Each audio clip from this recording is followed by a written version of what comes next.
Let's talk about why I failed. For those of you who have been following my channel for a while, you likely are aware that I set the goal for myself to produce 24 videos in 24 days for entrepreneurs in 2024.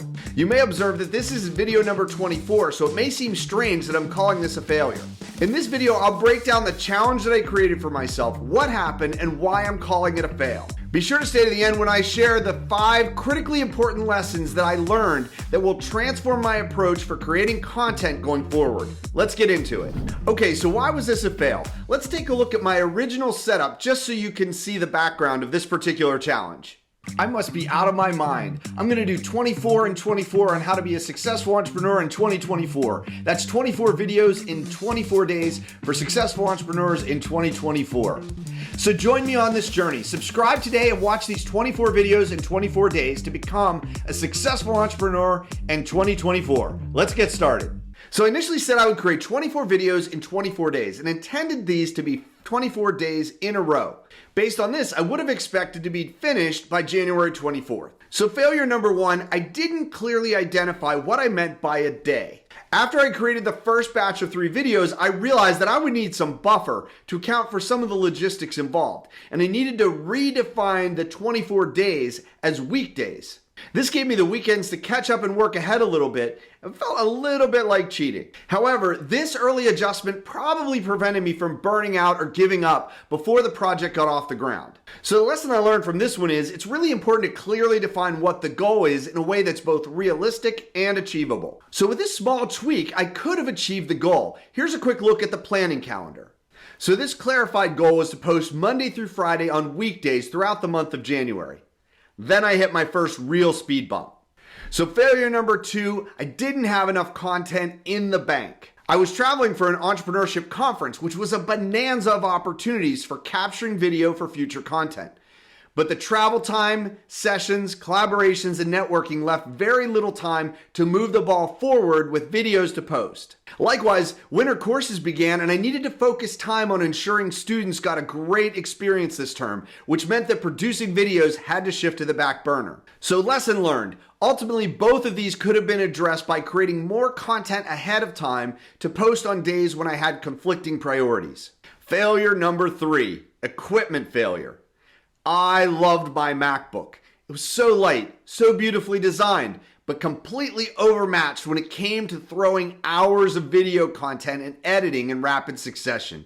Even with the M1 chip, it was not up for all the new demand and the storage space maxed out in just a few days. One fateful day, that colorful wheel began to spin and it never stopped. Committed to keep moving ahead, I made the decision to upgrade to a MacBook Pro with an M3 chip and a few terabytes of storage. Even with the help of the team at the Genius Bar, I lost several days getting everything transferred and loaded so that I keep moving ahead with the new laptop. So the lesson learned was be sure that the technology and the infrastructure is sufficient to support the goal. Failure number 4, inadequate preparation in terms of content.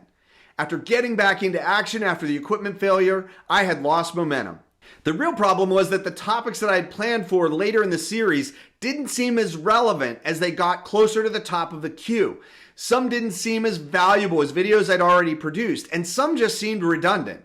I didn't want to churn out bad videos just to say I completed the goal, so I took another pause to revisit my topics, coming up with a new list for the remaining videos based on the good feedback I received from the views, as well as the data and the analytics from the videos I'd produced so far. The lesson learned here is continually evaluate the plan and make adjustments along the way, particularly as there is more real data to support good decision making. Failure number 5, lack of a defined pivot or persevere checkpoint.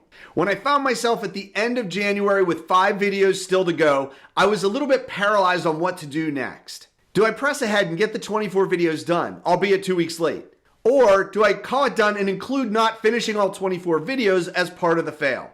It was really tempting to do the latter since I'd already learned a lot more than I expected by going through this process.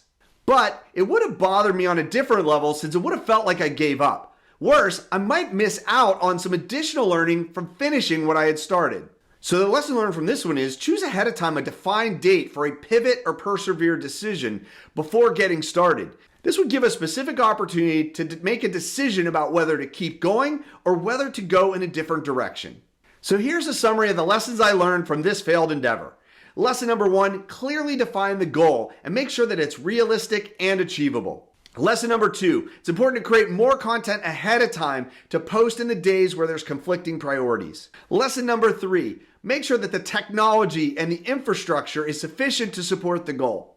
Lesson number 4, continuously evaluate the plan and make adjustments along the way based on real data and customer input. And finally, lesson number 5, choose a defined date ahead of time to make a pivot or persevere decision. Fortunately, there were some key wins from this 24 and 24 for 24 project. Let's walk through them. Key win number 1, I added 42 subscribers from the 1st of January to the time of this recording. So I increased my user base, which was one of the objectives for doing this project in the first place.